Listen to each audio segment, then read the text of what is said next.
He has not done many interviews since he took office, so we did cover a lot of ground, including what's next on his agenda. In the face of Republican opposition on things like voting rights and tax increases on the wealthy, the president vowed to change the filibuster. We also talked about Vice President Kamala Harris. What is this and, of music? course, his rescue dog, Major. You're out here selling your COVID relief package. You're executing the COVID relief package now as well.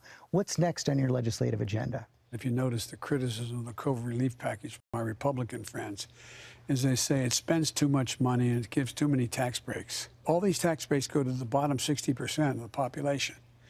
And guess what? They need it. The $1,400 check, child care tax credit. They don't like it because, in fact, their idea of a tax cut is to give the Trump tax cut where 83% went to the top 1% of the people in America. You're going to be raising those taxes. Yes, anybody making more than $400,000 will see a small to a significant tax increase. If you make less than $400,000, you won't see one single penny in additional federal tax. But let's talk raw politics here. You didn't get a single Republican vote for tax cuts. How are you going to get a Republican vote for a tax increase? Oh, I may not get but I'll get the Democratic votes for a tax increase. If we just took the tax rate back to what it was when Bush was president, top rate paid 39.6% in federal taxes, that would raise $230 billion. Yet they're complaining because I'm providing a tax credit for child care? For the poor, for the middle class. You just say you're not likely to get Republican votes for the tax increase. You're not likely to get Republican votes for H.R. 1, expanding voting rights, or the John Lewis Voting Rights Act. So aren't you going to have to choose? I know you've been reluctant to do away with the filibuster. Aren't you going to have to choose between preserving the filibuster and advancing your agenda? Yes. But here's the choice. I don't think you have to eliminate the filibuster. You have to do it what it used to be when I first got to the Senate. And that is that a filibuster, you had to stand up and command the floor. Once you stop, that is the Manchin. That's the Manchin argument as well. This actually works with like more conservative conservative members of the Democratic Party. Even if you don't eliminate the filibuster in its entirety, guys, no. Listen. This is actually a decent centrist proposal. Okay, it's one that is doable. It's one that is understandable. It's one that is practical. It will make it harder for Republicans to abuse the filibuster. If you're going to fucking filibuster, if you're going to filibuster some bitches, you literally have to be there. You can't just say, oh, well, we're just going to filibuster this, so sorry, you can't push for it. You literally have to be there, and you have to stand. I want them to fucking stand, okay? Straight up. Unless they can't, obviously. You know, if they have some sort of medical condition that renders them unable to stand.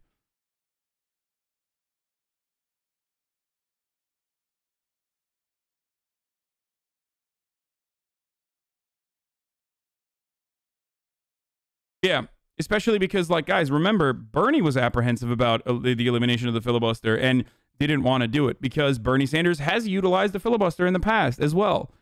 Not for the most common and most famous uses of the filibuster, which is to literally have Southern senators stand up against any sort of proportional voting that would render the black constituents they have to have a voice in the political process unable, because that's usually what the filibuster is used for by Southern senators who oppose civil rights. But it is a tool that the minority party can use from time to time, and it's important, and that's part of the reason why you know, some in the Democratic caucus, even if they are progressive, have opposed it. Stop talking. You lost that, and someone could move in and say, I moved the question of. So you got to work for the filibuster. So you're for that reform. You're for bringing back the talking filibuster. I am. That's what it was supposed to be. Just put a hold on it, that's it. Yeah. It almost is getting to the point where democracy's having a hard time functioning. I'm not saying this is going to be easy, George, but I do believe there's enough Republicans over time. They haven't had that epiphany you said you were going to see in the campaign. No, well, I've only been here 6 weeks, pal. Okay, give me a break. Been there 6 weeks. I think the epiphany is going to come between now and 2022.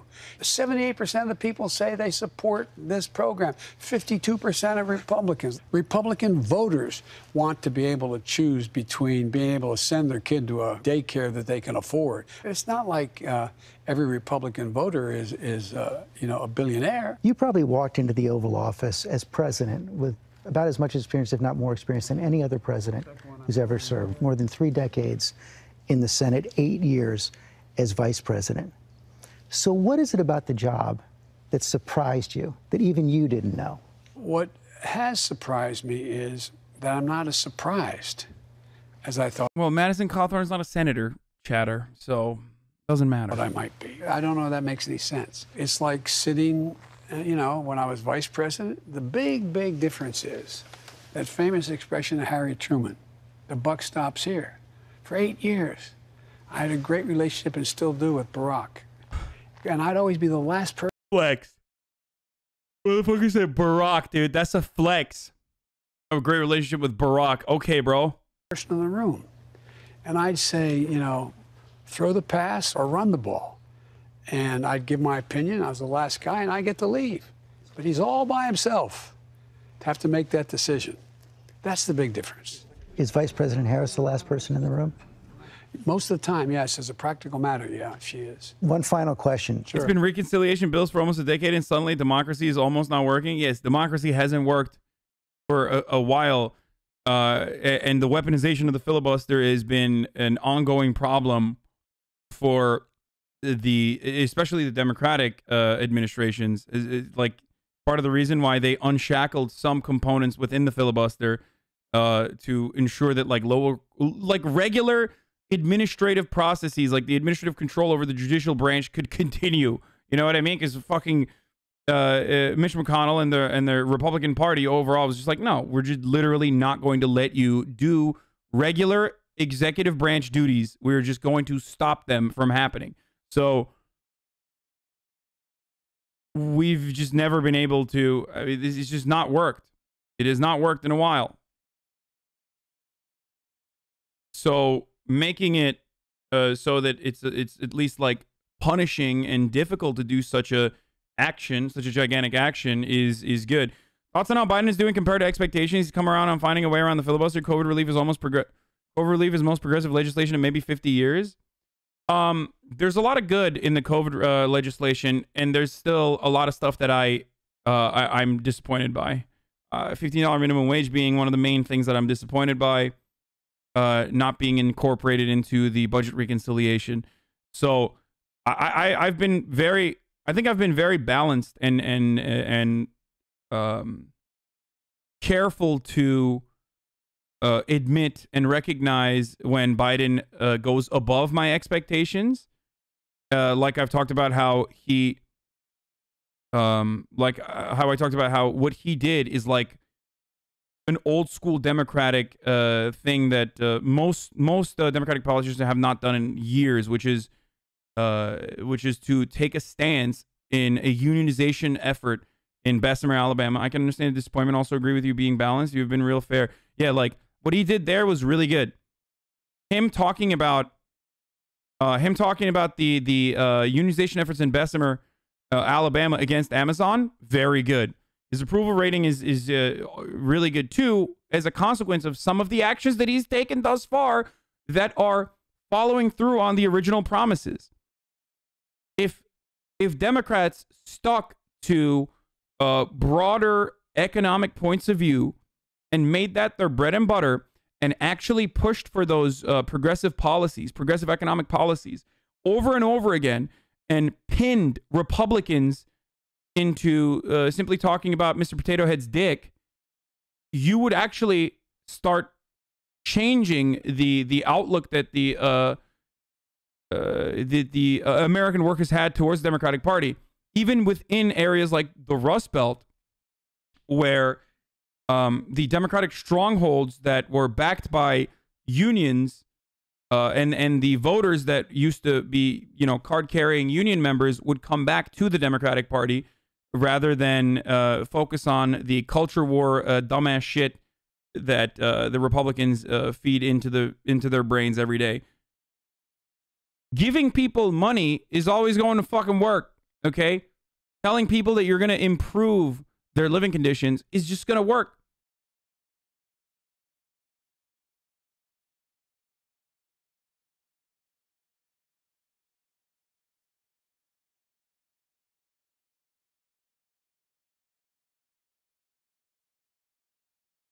Corn Pop like corned beef, so we made him an honorary Irish. That's why we call him Corn Pop on St. Patrick's Day. Biden has been good, and the Dems overall have been good, and not being sucked into any culture war distractions so far. I mean, it's not just that, though. Like, a little bit of culture war distraction is still fine as long as, you know, you can whip your party into voting along party lines on progressive legislation that you fucking literally campaigned on that the overwhelming majority of Americans want, right? Like, here's another initiative. Legalization of marijuana at the federal level. Like, this is a gimme, okay? $15 minimum wage is a literal gimme. Card check. Legalization of marijuana at the federal level. These are all straight the fuck up popular pieces of legislation that would legitimately benefit the Democratic Party if they advocated for it over and over again, relentlessly, and screamed from the fucking rooftops and pointed out the individual obstructionists within the opposition party. There is no way that they would be unsuccessful. What they're fearful of is, of course, the Republican Party apparatus, i.e. Fox News and Sinclair Broadcasting, launching a concerted effort in attacking these policy positions. Public option is another one, by the way. Public option is another one. Even I forgot to fucking mention that. These are things that Joe Biden ran on, with the exception of legalization of marijuana. And if he followed through on this stuff, including HR 1 and, re-implementing some sort of like civil rights legislation for voting rights to solidify his base. Wait, Secret Service just arrested people? What the fuck? Outside of Kamala's residence? Okay, we'll look at that in a second. But if he were to continue doing that, Democrats would benefit from this greatly. Okay? They would benefit from this greatly. I do not know why they don't do it. I just do not understand it. But part of the reason why they are benefiting from this at the moment is because Biden has kept up with some of the promises.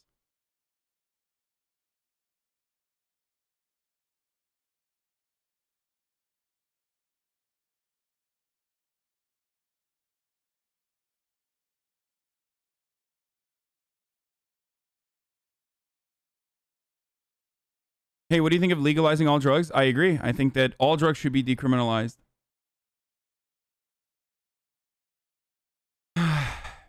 Anyway.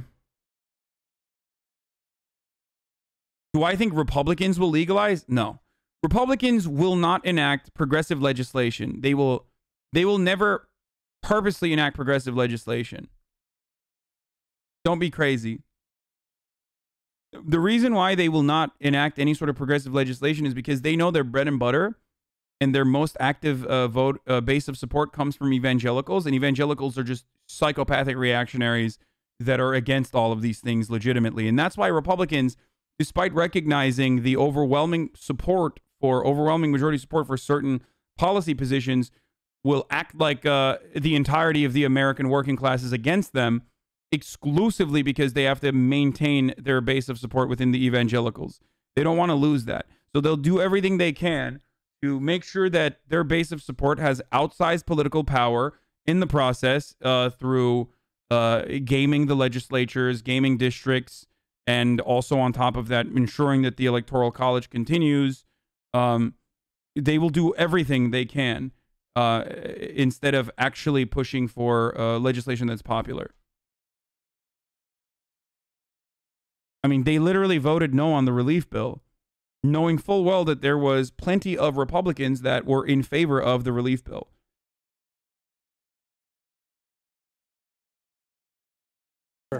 Is Major out of the doghouse? Yeah. The answer is yes. Major was a rescue pup. Major did not bite someone and penetrate the skin. And the dog's being trained now. Our trainer at home in Delaware, he was going home. I didn't banish him to home. Jill was going to be away for 4 days. I was going to be away for 2, so we took him home. But you turn a corner, and there's 2 people who don't know at all, and, you know, and they move, and he moves to protect. But he's a sweet dog. 85% of the people there love him. He just, all he does is lick them and wag his tail. And you'll see him tonight? I'm going to see him tonight, yeah. Mr. President. 15% of the White House doesn't like Major.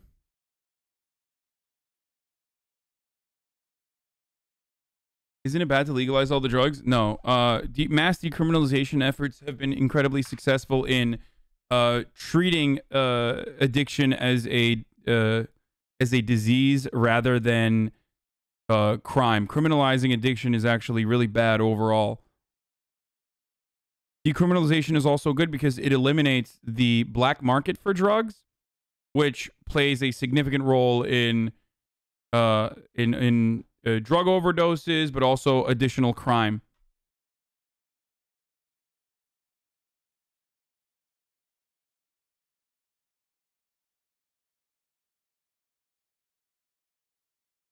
You keep using decriminalization and legalization interchangeably. Could you clarify? Certain drugs I believe in legalization. Certain drugs I believe in all drugs I believe in decriminalization. Certain drugs I believe in legalization.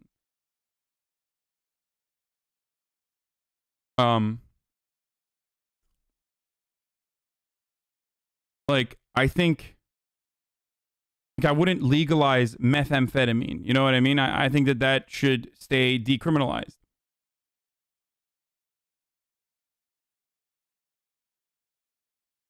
Heroin should be decriminalized, but not legalized.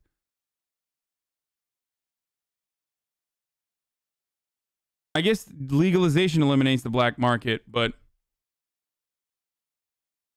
up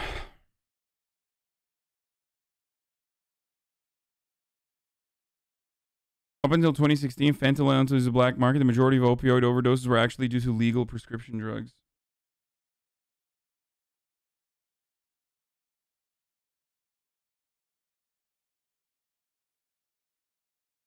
That's not necessarily true. The numbers coming from Colorado show that crime hasn't changed much at all. What?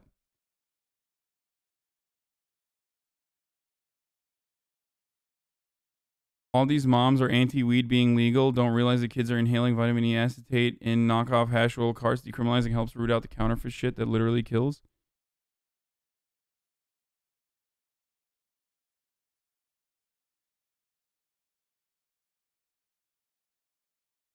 Legalization implies that you can fucking make meth and heroin and sell it.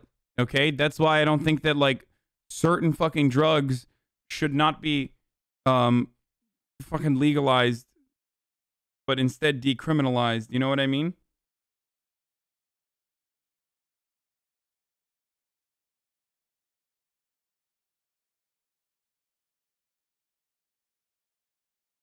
And no, methamphetamine and amphetamine salts are not the fucking same. People who say, like, Adderall is meth, it's the exact same, are ridiculous, dude. Like, you're making my argument for me when you say Adderall and meth are the same exact fucking drug. The reason why they're not the same exact fucking drug is because one is legal, the other is illegal, so therefore made in a fucking bathtub. And has a bunch of, like, insane fucking properties in it. You don't know, God knows what the fuck it's cooked with.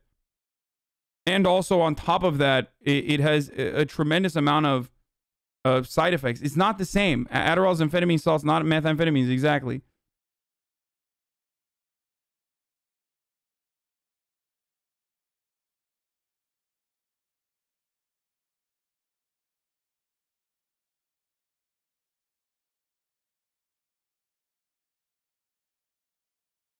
I mean, I make the joke. I play into that meme all the time too, but it's, like, not the same, obviously.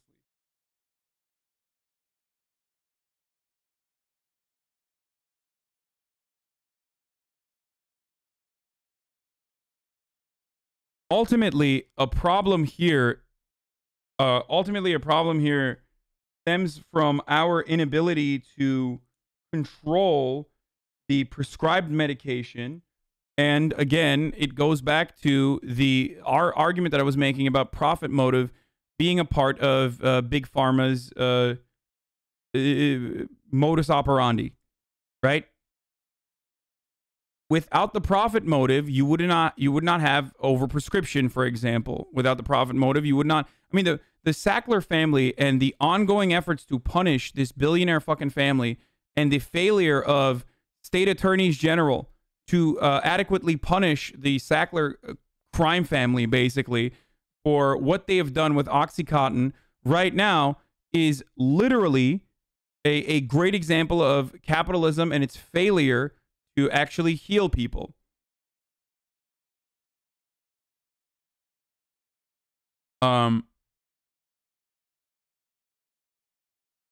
If we had a non-profit healthcare system, a healthcare system that did not rely on increasing the profit margins of shareholders for pharmaceutical corporations, then there would be no need to overprescribe certain medication. That medication would be that pharma companies would not be competing with one another with doctors and try to like pump people full of fucking drugs. And you would generally just use drugs to help people with issues and disabilities. And that would be the end of it. So it's still a much larger problem than the way we portray it, just by looking at legalization or decriminalization. Is just one end of the issue.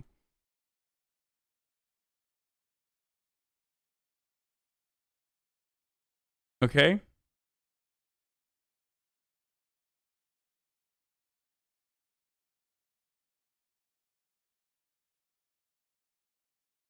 A lot of leftists say legalize all drugs. Do you think that's ridiculous? I don't necessarily have I don't have a really strong opposition to the legalization of all drugs, okay? I don't.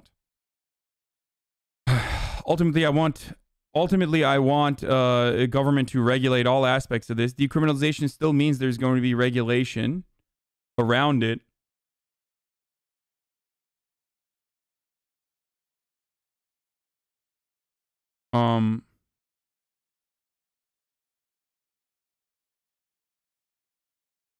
I wouldn't have an issue with it in the long run, probably. How about we fuck around and find out?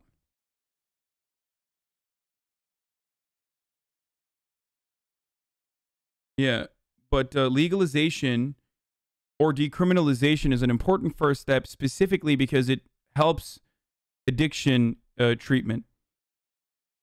It looks at people who are addicts as those who should be recovering and should be getting the proper medical care that they need, the attentive, proper medical care that they need, instead of criminals.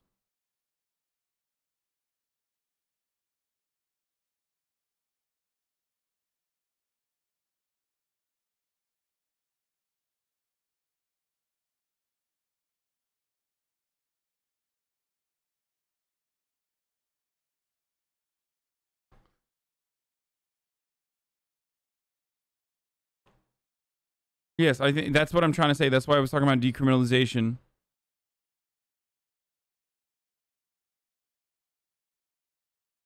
Anyway.